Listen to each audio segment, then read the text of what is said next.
All right, fine. I'll be a gracious host. How you doing? Little Mermaid's the scariest Disney movie by far, though. Why the hell is Ace Blade in your Kickstarter? Some comics. I'm getting controversial today. We're gonna get controversial today with. My proudest moment is this interview and being able to talk to you two.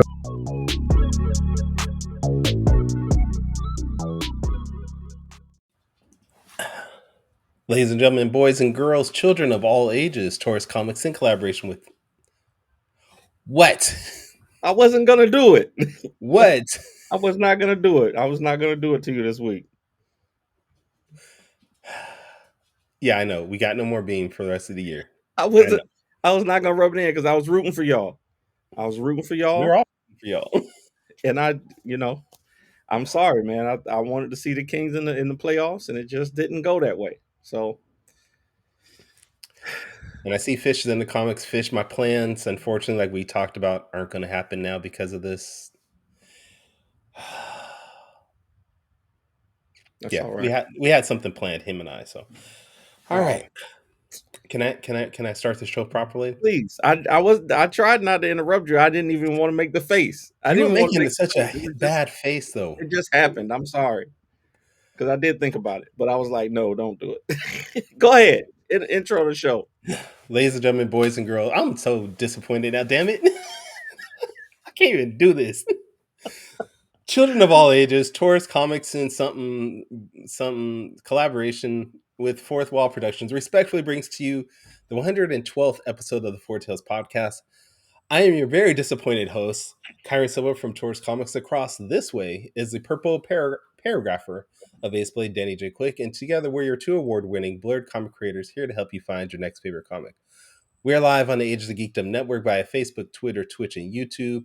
And apparently TikTok again today. So if you no TikTok, okay. Yes, TikTok. I was telling my son not to take my charger. Oh, don't be taking people's chargers, DJ. So if you're listening or watching us live, thank you for your support. But don't forget to like, subscribe, share, and review this podcast because all your positive reviews and interactions help us reach a bigger audience. This is right though. This 12 o'clock time is very inconvenient to me. I was already up this morning doing stuff. I liked it better when it was 10 o'clock for me, and I could just get up in the morning and get ready for the show before I had to do it. I had to go ahead and send the kids to do laundry. I'm up cleaning. I ate breakfast, and now I had to come back over here and sit down. Season 5, we're going back to 10 o'clock. We ain't never going back to 10 o'clock. Screw that. It's never gonna happen. We ain't never gonna happen. No, you better get used to it. This is a great way for you to be productive, is what you're telling me. No, I was still productive. I just didn't have to stop production to come be more productive. Shoot. We ain't never going back. I'm sorry. I'm with you, Fish. Shoot. This noon thing is for the birds, but no, it's good. I always have my quick takes in early now. Yeah. Actually have more time to do some discovery, some deep dives on our guests. So, it's good. Yeah. All right, cool. So do you want to bring that guest on then? Absolutely. Ladies and gentlemen, we have a young legend in the game. I want to say Mr. Andre Owens has been in comics for 20 plus years now. Yes, sir. And, we're happy to have you on the show. Thank you for being with us, Andre. Thanks for having me. For the folks that who might not be familiar with your work, give us a quick overview of your time in comics and what you're working on now. Okay, well, so I've been doing comics now for a long time, like you said, over 20 years. I wrote my first comic back in 1998, of all things. I was working as a cinematographer and shooting music videos and commercials and feature films and political commercials, all those kind of stuff. But when you're a cinematographer, you're not doing things that are created for yourself. You know what I mean? You're working for someone else's vision. It's much like being an artist in comics. So I had all these ideas I wanted to do, but it's like, well, I can't make feature films out of these, these fantastical fantasy ideas. So I decided, well, I love comics. Let me write a comic. So that's exactly how I started. So I wrote my first book was Force Galaxia, which is a sci-fi superhero anthology book that has 3 different stories in it. So that was the first book I wrote, and it took me about 8 years to publish it, from when I first wrote it to when I first published in 2006. So I did that, and I've had, over the years, I've published a whole lot of different books. One called The Stoned Age is an autobiographical book about a bong store I worked at on Melrose in the late 90s, and all the crazy characters that come in there. I write The Sisters of Power, about an all-women's detective agency on Earth's rebellious moon. I write that with a partner, John Crosby, out of Boston, Massachusetts. I do Hiro Unlimited one shot, which is a sort of like my old Marvel 2-in-1, where it's two different characters that are usually not together, but they're in my universe. And I try to combine a new artist with a new writer, or vice versa. So I do that. The book that I'm most thrilled about writing, though, is The Bovine League, about two genetically altered superpowered cows from Switzerland. So that book is so much fun because I can write, so any trope I want in there, any kind of cow pun, it's just delicious fun to write. And the last book I've done that just came out last year is a 230-page graphic novel, Omegan Chronicles. So this took me about 20 years to make, because as you can imagine, not being an artist, I had to pay artists for all of that. So that's all the things I'm doing up to this date.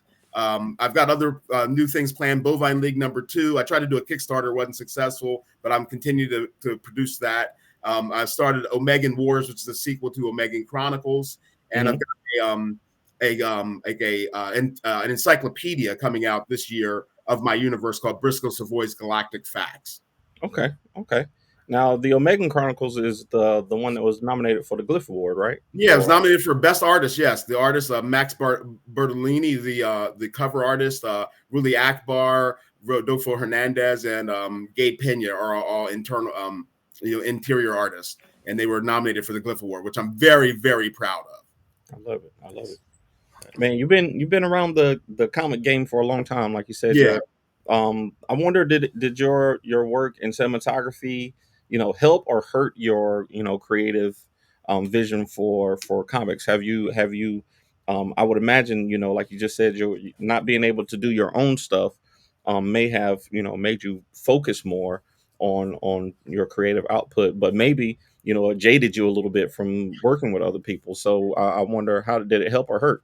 It actually helped quite a bit. When you're working in film, it's so collaborative, and especially when you're a DP, you're a cinematographer. Everything's about the lighting and the camera angles and those kind of things. So it translated very easily for me, actually, from going from cinematography to writing comics, because you're working almost in the same type of medium. A lot of I know a lot of people think comics are just like storyboards, even though it's a completely different animal. Right. But they are related, so it's something that you can easily transfer to either medium, for me at least. And as a cinematographer, I think visually, and for comics, comics are such a visual medium. It really helps get the point across. For me to be able to visualize that kind of thing and get the point across to the artist. Yeah, nice. Now, with your history in cinematography, have you considered or thought about maybe taking your IPs and turning them into your own feature films?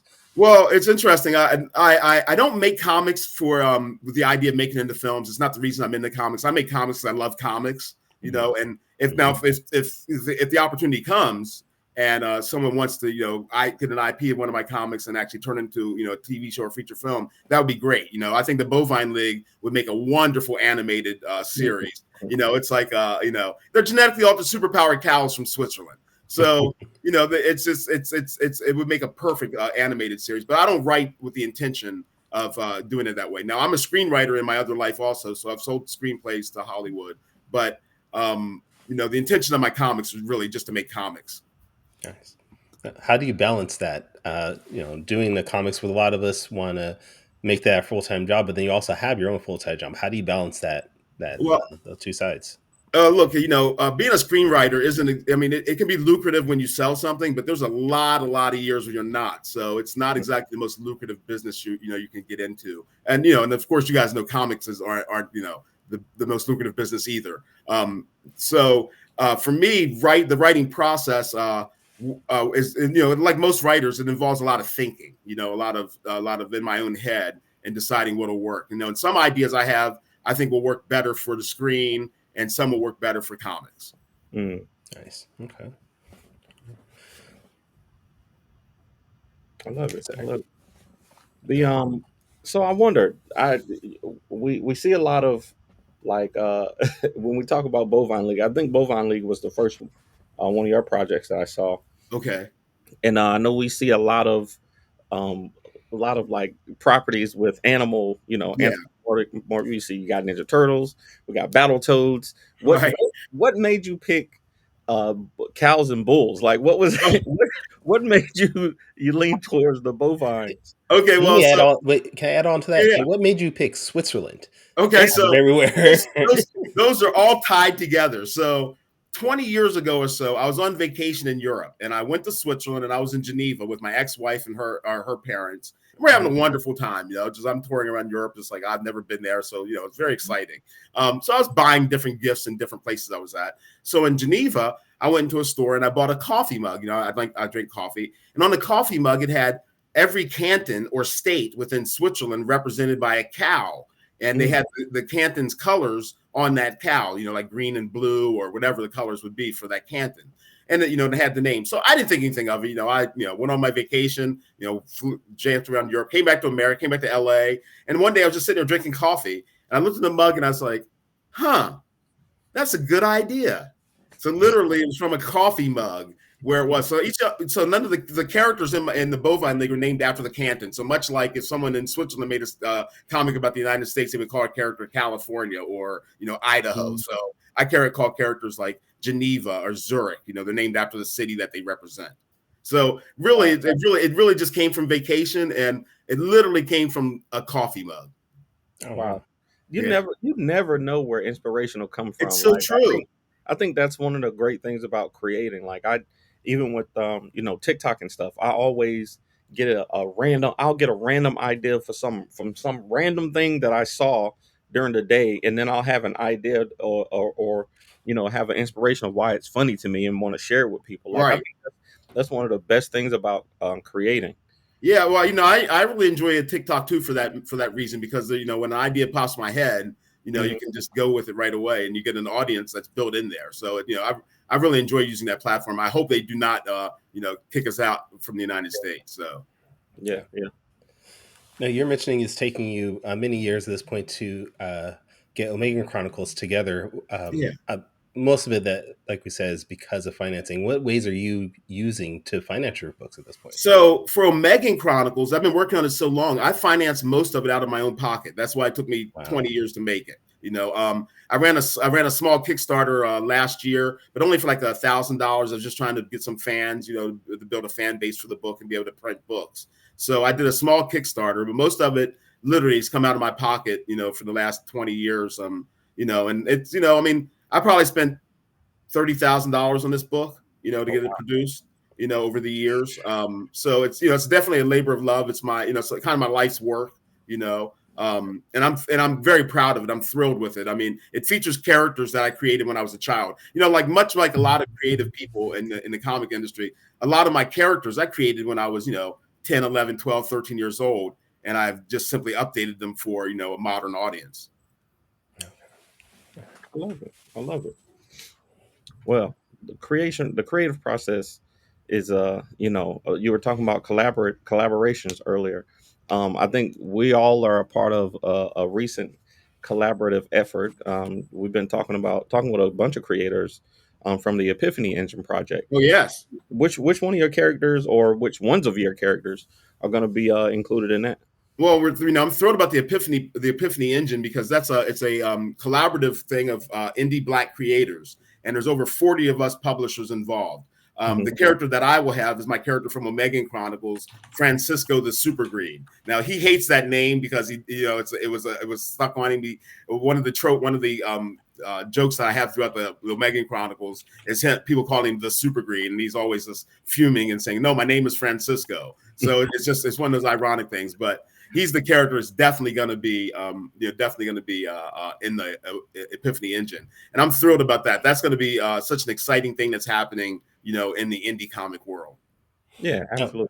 What information do you have about the Epiphany Engine that you can maybe share with us? Well, I tell you what, I can tell you some of the writers involved that we have. We have about 8 writers in the gumbo involved, and it goes from Brandon Thomas to Greg Burham, to Robert Jeffrey, to Lonzo Starr, Colleen Douglas, I believe, is involved. Rodney Barnes, of all people, and I believe Alvern Ball. That's another one of the writers. I don't think we've announced the artists yet beyond, I believe Stanley Weaver is involved. Sean Hill is involved. And I think Chris Cross may be doing something for us. So that's all I know right now, from my end. We're running a Kickstarter. It's going to be on Juneteenth for Epiphany Engine. So please look out for that. We're looking to raise a nice chunk of change to get this book done. I believe we're planning a 180-page graphic novel. So it's going to be the important in the 2025. It will be the book, or 2025. Yeah, I think it will be the book that'll come out. Okay. I'm looking forward to it. I am too. I think it's going to be really exciting.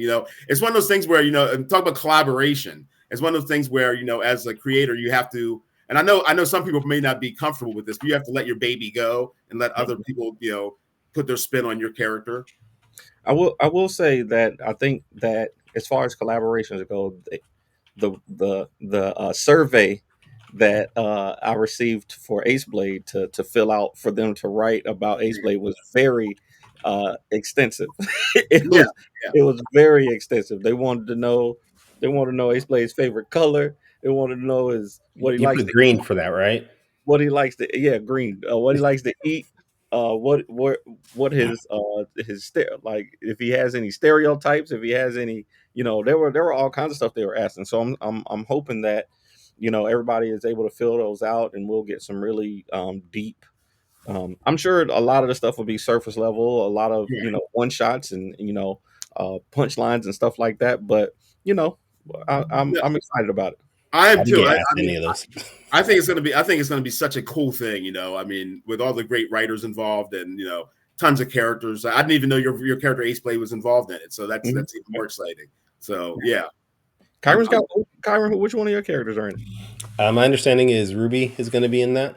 Oh, nice. So now I'm excited because just the amount of creators that we have that's going to be a part of this. Like, I don't think I've done a couple crossovers, but definitely nothing this size. So I'm excited to see what they do with everybody's characters. Yeah, I mean, I'm glad we have talented writers involved, because it's that's a hard thing to be able to juggle all those characters. I mean, I know just juggling my own characters and having all their personalities in my head, and trying to get that down on paper is how difficult that is. So I can't imagine having to, take other people's characters, put that in your own head, and to be able to split it out. Yeah.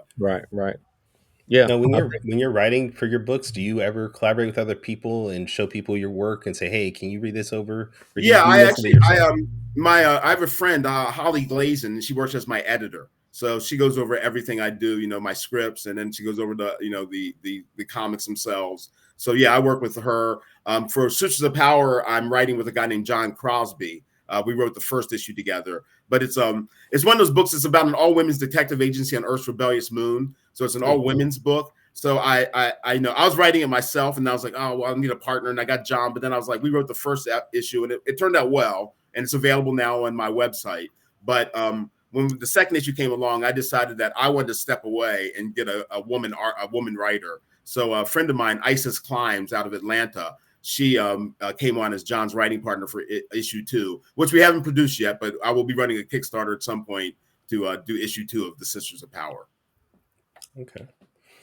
Who's that? The Facebook. I need to know who that is, the Facebook user, because we had a conversation about that earlier, and I want to get a poll started on should Kyrun bring back the mustache or not. Put that in the put a poll in the comments, Kyrun. Should Kyrun bring the mustache back? How long have you had the mustache off? Is this a new thing? Just this week. Oh, Brad, it's Brad. See, I knew somebody was gonna say something, Kyrun, because it was the first thing when I turned on the computer and I logged in, I was like, "Why did you shave? What is that? Why did you do that?" Not that it doesn't look good; it looks good. It just looks different. So I hate you so much. So bring back the mustache, Kyrun. It's gonna take some time for me to get used to. Okay. He wanted that baby face show, and he was trying to cut off a couple of years. Yeah. Had to do it. I might do it too. I know I look terrible without a mustache. Yeah, I know. I hate clean shaven Andre, so I can't do it. I can't do it either. I can't do it either, Danny. I can't do it. Can't do it. Like the last time I shaved, I think my 50th birthday, I ended up shaving completely, and I went to work, and people at work were like, "You look like Andre's son." So yeah. I'm getting a lot of grays in my mustache and stuff. But Oh yeah.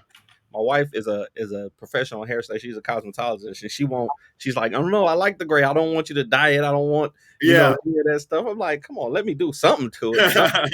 But yeah, I just decided to embrace it. It started and now it's taken off like wildfire on my face. So it's in my hair now. So it's just this. Right.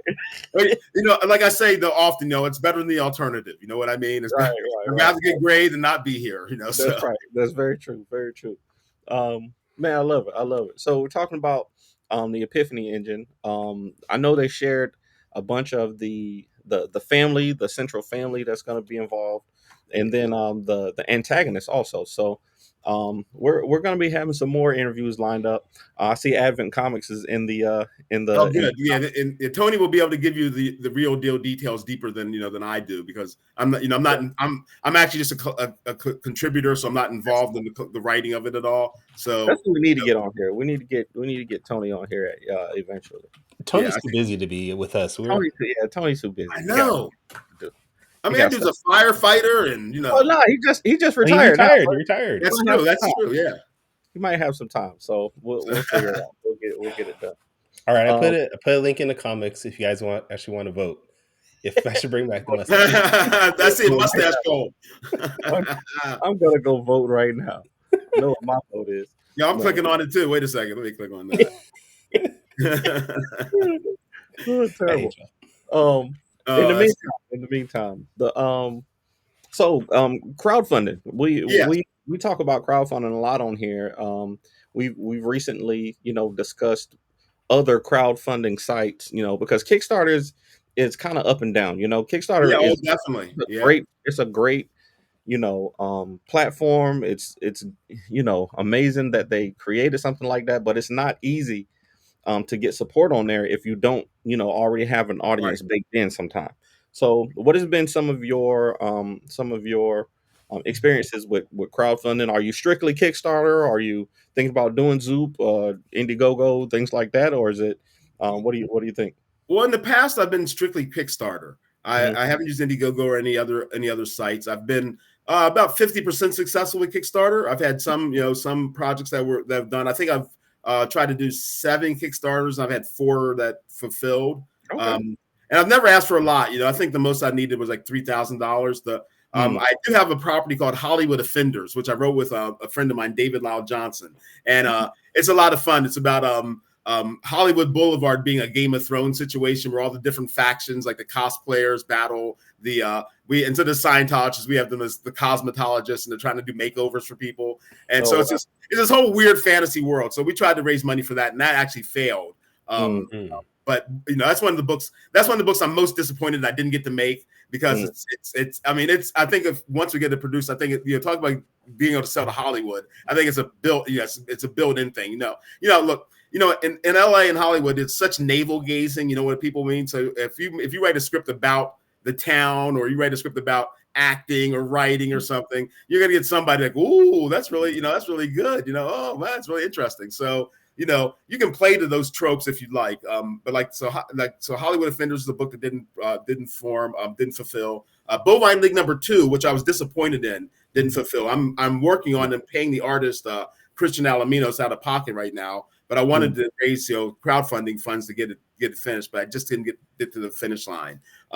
So I've had successful ones and I've had failed ones. I think we're going to do Indiegogo and try to do just raise money for Hollywood Offenders that way. Other than that, no. Most, if I can't raise it on crowdfunding, I just look to my own pockets. Then, as an alternative. I was just about to ask. I had somebody asking on TikTok here, Big Roy. He said, if you try Kickstarter or you try Kickstarter and it doesn't work, what's the next step? And just like you said, a lot of times it's coming out of your own pocket. Get it done, or trying to build an audience with one, or maybe you decide to move, to another project, Exactly. A lot of ideas, one. Well, that's what I'm saying. Most creative people have more than one idea. We have tons of ideas, and we're able to come up with something different if something doesn't work in the short run. I've never directed a film, You know, I made a bad web series, so you can go to YouTube and look it up. It's called the Psychedelic Detective. I only did one episode, but it's you know, I directed, I shot it, I wrote it, I produced it, I did everything involved with it, and it's not very good. It's supposed to be a comedy, but I obviously don't have a good sense of humor because it's not very funny. But that could be funny in itself, though. That could be that's true. That's true. But I have one idea that I think I want to direct as a feature. You know, much like Charles Lawton with Night of the Hunter. Charles Lawton was an actor who directed one film, Night of the Hunter, back in the 50s. I think I have one good film in me, and I'm a big fan of like movies of coming of age movies. Of teenagers, you know, set in one day. So we had like American Graffiti or Dazed and Confused, or to a lesser extent, Do the Right Thing. These stories that are set within, you know, one area in one day. So mine is I've seen many. You know, I've seen these stories about you know, young white kids in the country, you know, growing up, or in the suburbs growing up, and I've seen stories about black kids in the city growing up or in the suburbs growing up. But I grew up in a small, predominantly white town. And I've never seen a story about black kids in that environment. So I'm writing a story called Perfect Beat. And my idea, much like George Lucas with American Graffiti, I want to do I love musicals. So it's kind of a musical without the singing. So I want to have a lot of music from that era. But it's something I want to direct. I've already got producers. I'm already talking to producers. I'm in the middle of writing the script. And but it's one thing that I'd finally like to direct, you know, a coming of age story about young black kids in a small town. Okay. I love it. Yeah, I like we said, I've never seen it. You know, it's something I've never seen, and it's something I know a lot of people will have that experience. Kyrun is so good, man. He got the link. He said he's gonna pull it up, put it right. I already had it because I did see it on the website for Psychedelic Detective. I put in the link. I was going to ask you about that because I noticed that there was a lot of names of other series called Psychedelic Detective. I found out there was an MTV series. Yeah, please. It used to be on the 90s. Like, I didn't know it until I wrote, you know, until I did this and called it Psychedelic Detective. Someone was like, "Yeah, that was on a what was it called?" MTV had the thing. What was it called? Apex? No, it was something they did late night. It was their animated series. Animated areas. Yeah. And they had a series called Psychedelic Detective on that too. Yes, I was before we got on, I was like, are they related in any way? But after looking into it, they're not. Unfortunately, all right. That's all right. I think that's another great thing about creatives. Like, you can have a similar idea, or, you know, a similar name for something else, and be a completely different story. This is a little off topic, but I was listening to Neil deGrasse Tyson. He was talking about how unique we all are as humans. Like the statistics of your genetic sequence, and how you literally could only be you know what I'm saying? You can only be you. But then on top of that, you add your experiences, the experiences that you have that you know, affect who you grow up to be. And, you know, here we go. Like, you may have seen one thing because of who you are and where you were born to, and the family. You may have seen things and, you know, experience them in a certain way to affect your outlook on the world. So now you're the only one who can create this one thing. Right. It's amazing to me. Yeah, I say I stress that when I talk to classes. I try to tell kids, like, look, you're the only one that can tell your story, you know, or tell that story, or tell it in that way. You know, it's one of those things where it's like, I know, you know, for me, when I came out of film, I went to film school. And when I came out of film school, I was, you know, I had this, you know, you come out of art school or film school and you have a different idea of the world a little bit. And I had this whole idea that I had to find an idea that no one's ever seen before. You know what I mean? Like, to be creative, I have to do something that no one's ever seen, and do it that way. And realistically, that's not true. You know, I tell people all the time, like, when I talk to classes, like, you take a simple story, like girl meets girl, girl loses girl, girl gets girl. You can tell that story in a drama, a musical, a Western, a sci-fi, a detective. You can tell that simple story in many genres. And the thing is, tell the story in a unique way. I mean, you know, you look at a story like, you look at something like when Quentin Tarantino came on with Pulp Fiction, and people are like, "Oh, it's so unique." It's not really that unique of a story. It's just told in an interesting way. Right. You know, and that's, I think that's the key of being able, you know, being creative, is being able to put your spin on kind of universal stories. You know, it's difficult to come up with something no one's ever seen before. Yeah. You know, that's just a difficult thing, and it goes back to what you were talking about. You know, all of us being you know, individuals of who we are. On that same token, what I've learned over my lifetime is everyone know you're a different person. Everybody you meet. You know what I mean? So everyone knows you in a different way. Like I know Kyrun because we were on a panel together in Sacramento, and then I saw him at Black Comics Day in February. And Danny, I've seen your name everywhere, but I don't. That's the relationships I have with you guys. You know what I mean? So I see you in this way, but someone else knows you. You know, your mother obviously knows you a different way. Right. You know, so it's one of those things I think to keep in mind that when you're creating, it's you like you said, it's only you can tell that story. Only you can tell that story you're telling. Yeah, very nice. I definitely couldn't tell Bovine League. Like that's one that I was when you're talking about like stories you've never seen before. Bovine League is pretty darn unique though. But you know, so funny about the Bovine League, it's kind of aping like Marvel Comics too. So instead of the Infinity Gauntlet and the Infinity Gems, they're going after the Cosmic Udder and the Four Teats of Matter. Right. So you know, it allows you to play those kind of puns and do. I mean, it's I can't tell you guys how much fun it is to write that book. You know, I know. I mean, I've got like because my story arc goes over 6 issues. So I've got the plot. I've got it plotted out the whole way, and of course, through life, I change things, through as life comes or whatever. But I'm just thrilled to write that book.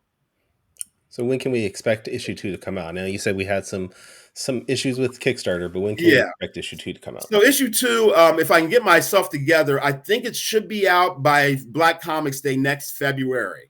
So I said he's going to be there next February too. Oh well, good. Yeah.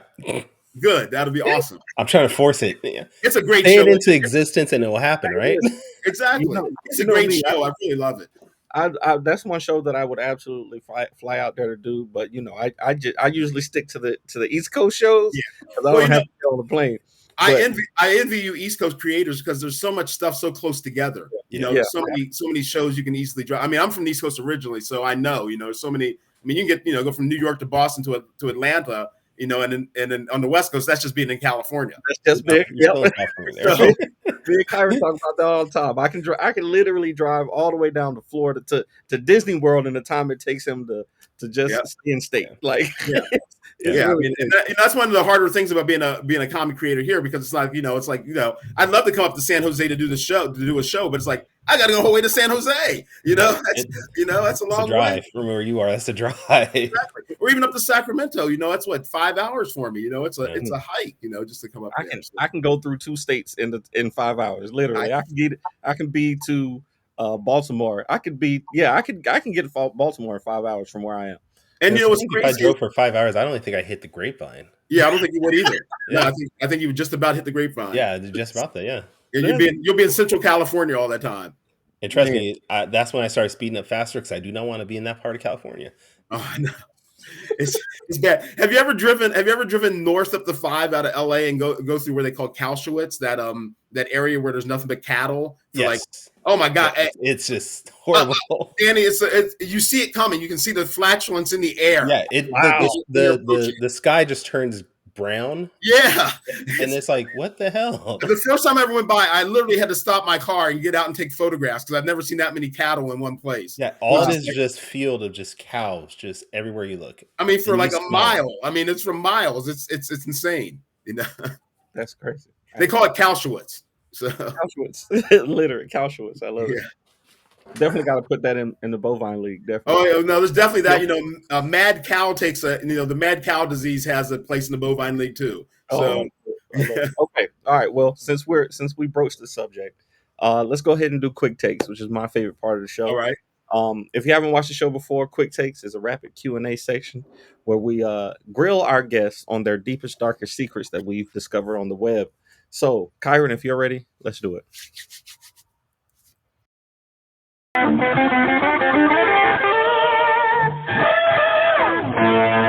Quick Takes. All right. So, Brother Andre, we're going to give you 45 seconds each. So we got 5 questions, and you got 45 seconds each to answer them, okay? Okay. The first question you already addressed, so I'm just going to give you 45 seconds to get into the Cosmic Udder and the Four Teats of Matter. How did you come up with that, and exactly what is it? Okay, so the Cosmic Udder and the Four Teats of Matter are a powerful object that was supposedly created in the pre-Lapsarian period by one of the mad cow guys at Humla. Humla is the Norse cow god. So she created this cosmic udder and 4 teats of matter to control reality. But the other cow gods decided that it was too much power, and that they were going to take it from her and spread the teats of the teats of matter around the world and move the cosmic udder somewhere that cannot be found. So this is thousands of years later, and Nandi, the mad cow god from India, decides he's going to find the cosmic udder and the teats of matter to control reality. See, I love it. That was a great breakdown right there. I just love it. I love it. Like the things that you can do in comics is just... it's so much fun. People don't understand. I mean, I think people are limited sometimes what they think about comics and what you can do, but you can literally do anything. Anything. Any story. Okay, question number 2. You've been around the game a long time, like we said. I saw on your Facebook you had taken a picture of Sebastian back in 2009 at a Comic-Con or something like that. So you've been around shows a long time. I want to know, as a creator and as a just a fan of comics, do you prefer big shows or small cons, and why?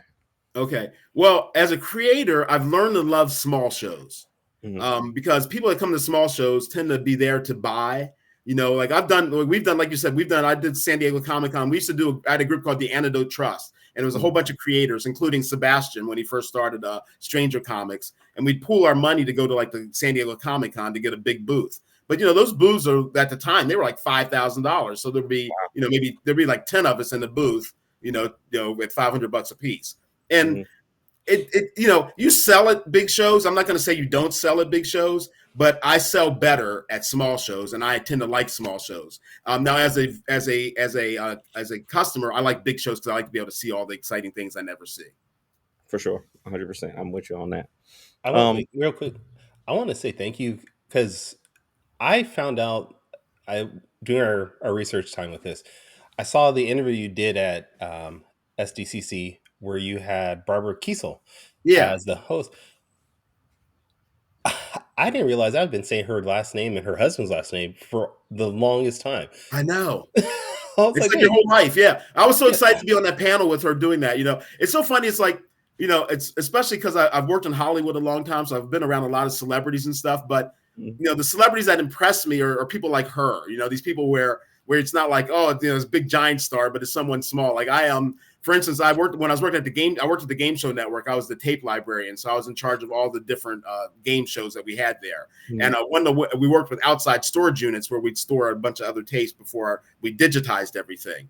And there was a woman, her name was Alyssa Sarna, this white woman, and she worked at she worked at an outside storage unit. So she's very nice. We were talking one day, and she tells me, "Hey, I was I don't know what it was. Rick James came up," and she goes, "I was in Rick James' band." I was like, "What?" She goes, "I was the white girl in Rick James' band." I was like, "What?" And she was like, I forget what song it was. She was the one, she said, I heard it too. It's like, I don't know if it's Ghetto Life or Super Freak, but there's a line where you hear someone go, "Say what?" And like, she's the one that said that. So I'm like, I'm all impressed. I'm like, wow, you were in Rick James' band. That's really impressive to me. So fast forward now, that was years ago. Fast forward about 6 months ago, or maybe longer, shorter than that, 4 months ago, there's a Rick James documentary out. And so I'm watching this documentary, and they cut to Alyssa Sarna, this woman I know. And she's sitting there saying like, I'd still be Rick James if he was alive and all this stuff. So, I was more impressed meeting her than I was, say, like, I've been like the Adam Sandler's Beach House to parties and stuff and meeting celebrities that way. And that, somehow got myself invited to that stuff, which is cool, But like I said, I'm more excited about celebrities like Barbara or like this woman, Alyssa. I love it. That's great. I think you get better stories like that too. Like, the things that you would never even think of, like somebody saying, I was this person who did this weirdly specific thing, right? That stuck out. But yeah, okay, all right. So question number 3. Again, as a longtime con goer, and now as a creator, how can I ask this? Cosplay or fan art? Which one do you think is more important? Which one do you think is more important to comic books? That's a good question. I've never really thought about that, on that level. I must say I enjoy cosplay a little better than fan art in the sense that, as a non-artist, sometimes it's hard for me to wrap my brain around that artists just don't produce their own books all the time, Like I always it's as a now I used to draw. I almost went to art school after high school, but I chickened out and went to film school instead. You know, so that's neither here nor there. But when I draw, even to this day, I draw my own characters. So it's always weird for me when people draw fan art and they spend all this time creating this art that, I mean, I guess you can sell as fan art, but it's, you know, it's not your IP. So I'd say cosplay is better for me on that level. Okay, that makes sense. That's an interesting perspective. Okay, so question number 4. And now, because I know about the rich history you have in film, I'm going to say, in an alternate universe, if you could not do film or comics, what would you be doing? Oh my goodness, what would I be doing? What would I be doing if I couldn't write? Well, if I couldn't do film or comics, and I'd still be writing, I guess, because it's something I always do. So I'd probably try to be a novelist or, you know, something like that. I don't know what I would do. You know, I've done both film and comics my entire life. That I don't know. I mean, heck, you know, I'd be happy working at a car wash. You know, just and being able to meet people. You know, I mean, that's one of the things that, you know, as a writer, you know, I've done a lot of jobs. Like I've got this idea of doing a TikTok series. Actually, I may start called My Mini Jobs, because I think I've had 39 jobs in my life. You know, they're doing different things, and that doesn't include the temp agencies I've worked at. So. You know, I've done so many different things to survive as being a creative. You know what I mean? Because, you know, both as a filmmaker and as a comic book writer, it's not the most lucrative business. Right. Yeah. I love it. I want somebody to come out and say something outrageous about their alternate universe. Be like, I want to be a porn star. Right. You know, I want to be a garbage person. Well, I wouldn't be a porn star because I actually worked in the porn industry as a cameraman for a little while with a friend of mine, Carlos Batts, who's rest in peace. He was this great fetish photographer, and he got me involved in working with him. And I'll tell you one thing: that industry, I've been in a lot of settings, a lot of professional settings, a lot of stuff. But I was such a professional in those settings. So I didn't want to look at anything that I wasn't supposed to look at. Yeah. So, came in with the blinders on for sure. Yeah, you know, it's like, what? I don't want. And you know, it's what, you know, and it's like, you know, much like if you work in the sausage industry, you know, you see how the sausage is made. So it's like, you know, now I know how the stuff is made. So it's not, you know, it's like, I know what's going on behind the scenes. You know, I know there's 12 people just standing there. You know, so. Right. Terrible. Okay, all right. So last but not least, we always end our quick takes with a random top 5 specific to our guests. Okay. Since you have the Bovine League, I know you're a fan of sports also. I want to know, just off the top of your head, 5 to 1, what are the top 5 sports? My top 5 sports? 5 to 1. 5 to 1. All right. Let's say track and field 5. Okay. Yes, I ran track in college, so that's something. Yeah. You know, track and field 5. Guys, this is a tough question. Baseball 4. Gosh. I know what's going to be number 1. I already know. Yeah. What's 3?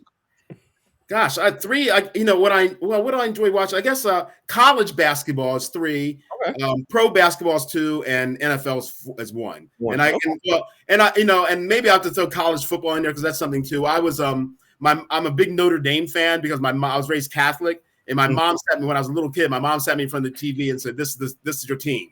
So yeah, I've always been that way, and I became a Raiders fan. Actually, I grew up on the East Coast, but Notre Dame to the Raiders. That's it's so funny though. So I grew up with people were Colts fans or Eagles fans or Redskins fans, but it was week 3. I'm gonna say how old I am here, but it was week 3 of the 1973 season.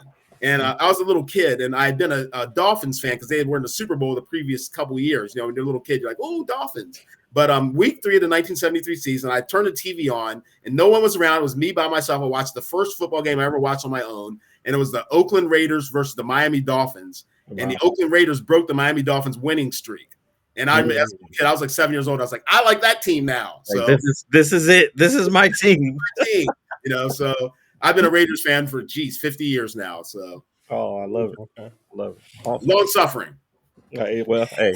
Yeah, that's true. Well, we just talked about Kyrun and his Kings at the beginning of the show. So. I'm sorry, Kyrun. You know, I have to go with Phil Jackson and call you guys a cow town. So. Wow. All right, so Andre will not be back on our show at all. Gee. Well, it was nice having you, Andre. We'll know. Yeah. Exactly. I'm gonna tell Keithan to not put me by you next time. Right next year, exactly. Geez, sorry about that, man. Yeah. Dang. No, I You know, love it's so funny. I actually lived up in Sacramento for about 8 months there, and I've really enjoyed my time up there. It's a nice city actually, so I can't say it. Full of trees. Probably the Yeah. most trees in any city I've ever been in. Yeah, we actually have the most trees per square foot or something like that from any city in the world. Yeah, I imagine. Yeah, it was quite tree filled. Yes. that's good. I never like looked at pictures of Sacramento, but that's not what I imagined.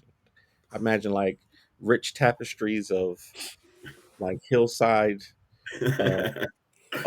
buildings. Like I don't know what I was thinking of. But anyway, Andre, thanks for doing that Thanks, for us. Danny. I appreciate it. Kyrun, thank you.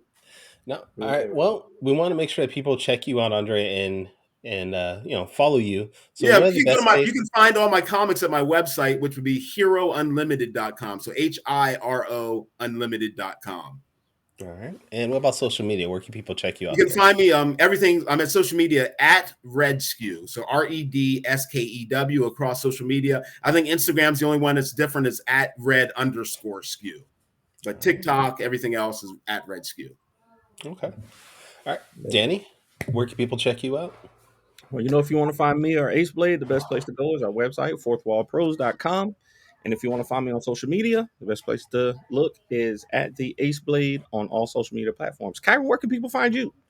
You can find me at tauruscomics.com. Check out all my books there. You can also find me at all social media platforms, including TikTok now, which I don't know why I got banned for that, but I'm back on there. At Taurus Comics. And this is the first TikTok, time. I never know why. I never know why stuff happens on TikTok. You got blocked for 12 hours and it is back on. Seriously.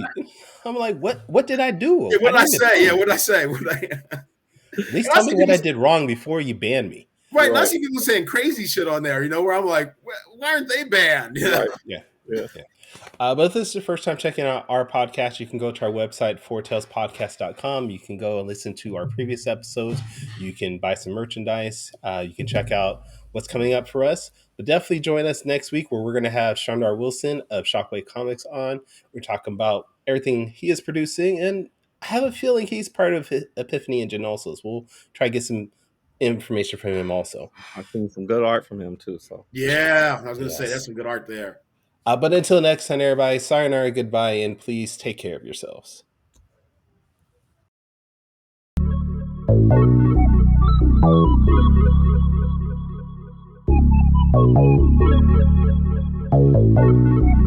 I want to know what it is Quick is trying to say.